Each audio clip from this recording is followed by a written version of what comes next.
Well, we had Prairie State Festival day. I rode Yankee Diller in the Springfield. He didn't quite run the way that I expected him to, didn't take to the poly track, so he just didn't show up for me. And 1:11 and 2, 1200, Sweet Luca charging now in the final furlong, and Sweet Luca has taken the lead by 3 lengths. In the Lincoln Heritage, I rode Peyote Patty. There's a couple speeding here. If one of them wants to bounce out of there and go hook up on the lead, you know, I'll sit off of them. You can't fight with her. If she wants to spring out there and, you know, be on the lead and go, you know, and hopefully go wire to wire, then that's okay with me. You know, she knows what she's doing. Peyote Patty is partnered again with Tim Thornton. Well, I just got back after riding Peyote Patty. You know, when we left the gate, she left her sharp, as she always does. You know, she wanted to get a little bit of rank with me, and you know, when I tried to rate her a little bit, tried to take a hold of her, she started fighting me, and I didn't want to fight her too much. Lots of times, if you go to fighting with a horse too much, you tend to choke all the run out of them, and you know, they tend to quit. When we started turning for home, I thought she was going to quit. I thought she was going to empty out on me like she did to start before. But, you know, when those horses ran up to her on the outside, she dug in, she kept trying. You know, I was happy that her heart was still into it and she was willing to give me what she had. Hopefully we'll get some more winners with her.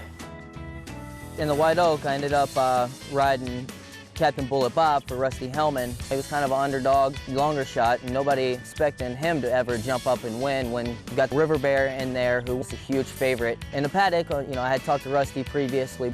He's like, look, he's like, you know, if River Bear don't fire today, he said, I really think you're the horse to beat.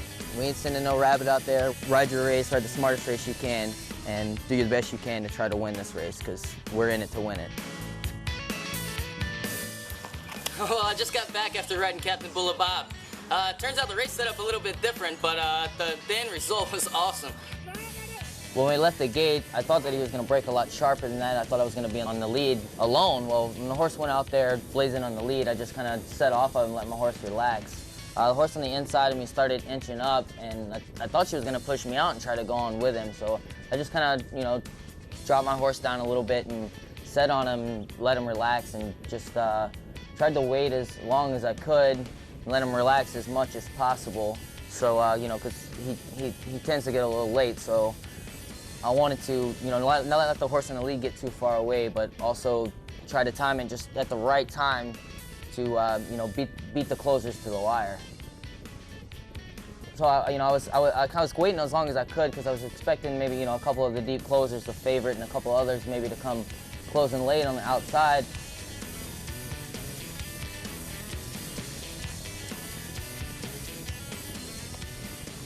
You know, when we weren't there, when we were coming to the 8th pole, then you know, my main concern was, you know, the horse on the inside, Roaring Missile, and you know, I just kept riding as hard as I could, and he kept digging in. He never gave up with me at all, and you know, those horse on the outside was closing hard, but couldn't get there.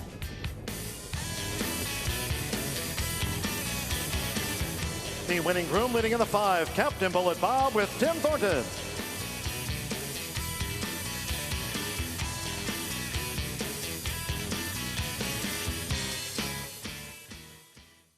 Triple Check, you know, nice horse, you know, for Mr. Louie.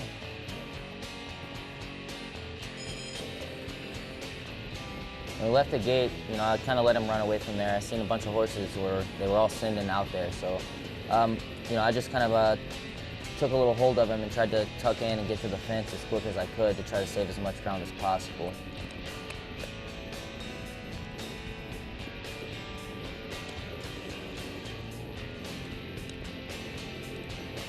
You know, when we started turning for home, you know, but everybody was so stacked up on the outside, and it was, you know, horses were bouncing around a little bit right here, and you know, so I was just trying to wait, and just I knew that the horse in front of me, it looked like he had some horse, the 5, and you know, right here he's looking, he's wanting to get out so bad because he has to get around the horse on the lead, the 3.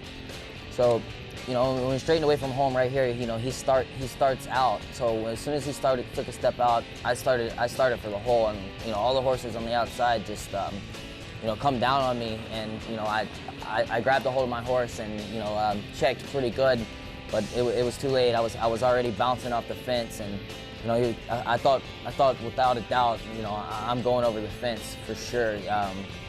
You know, but luckily he was, you know, he's a big, strong horse, and you know, he was able to hold his own and stay on his feet.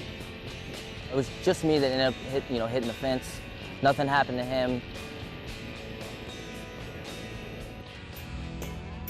We're here at the steward's office. We're gonna go watch the films of the triple check race. You know, we'll watch all the different angles, talk with the stewards, try to figure out, you know, exactly what caused the incident and hopefully try to prevent things like that from happening again, you know.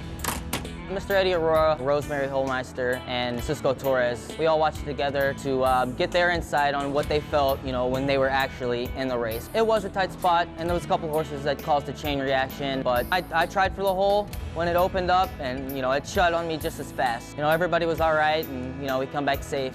It seems like in just a split second, you can have a million thoughts go through your head. So, you know, the first thing that goes through my head when, you know, I thought, okay, you know, I'm going through the fence for sure.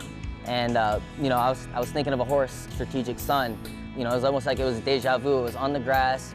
It was here. It was like at the same point of the race, you know. He was running a great race that day. When we turned for home, I started drawing away. I thought for sure that I thought I was a winner. I uncocked my stick and I went to hit him one time and he made a left. I mean, he jumped over the fence and luckily it was on the grass because they have the breakaway rail. You know, I ended up taking out sections of the rail, you know, myself, my body, you know. I came to and I didn't even know what happened. You know, they had to tell me.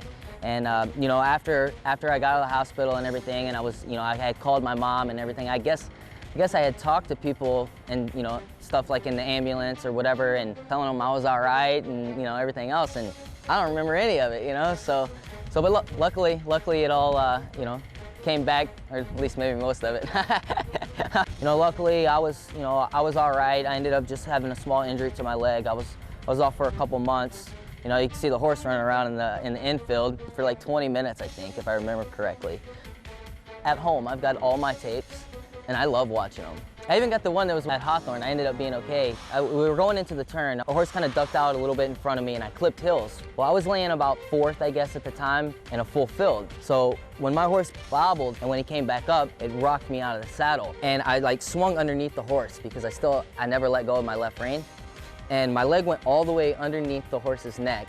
And so I had my left rein across over the horse's neck and I grabbed a hold of the other side of the bit like this. And I had my feet around the horse's neck like this, because when I went down and I rocked around, I seen the whole field behind me. So I'm like, forget that, I'm not coming off now. I just held on as long as I can. And I was on there, I held on until all the other horses went by. If you're gonna get scared, I guess that's the time too. But